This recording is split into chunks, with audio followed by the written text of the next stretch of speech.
and we're gonna do hip flexor lifts. So take your hands and put your fingers right in your hip crease. You can relax your elbows on the ground so you can keep your chest open.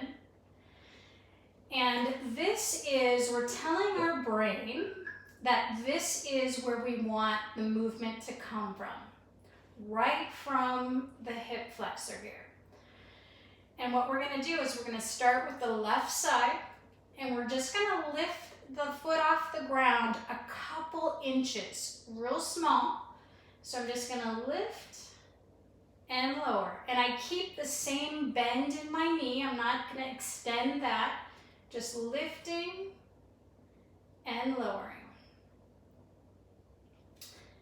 Now when we do this, we want to be aware of any compensations that we're doing.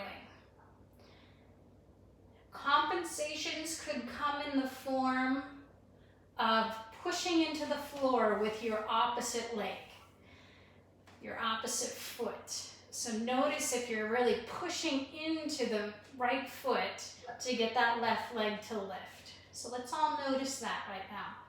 Keeping that right foot nice and relaxed. You might even want to go up on your toe on the right foot so it's less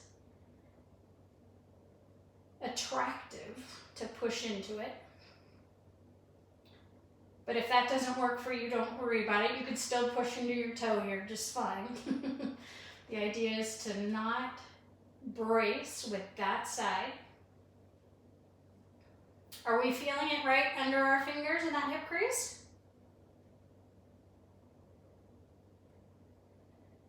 Anyone? Yes. All right. And you're gonna feel it in your glutes as well.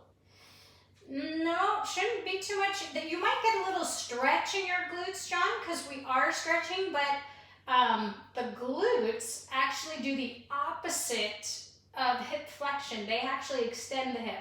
But when you lift up, you might be getting a little stretch, but it shouldn't feel like it's actually contracting and shortening. Let's switch to the other side.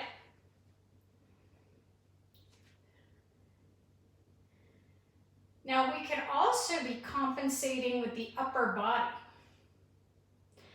So we're lifting our right leg now. Our left shoulder and chest might be tensing and kind of rotating. So notice if you're doing that. Keeping the chest open. You might even think about pulling your shoulder blades together gently.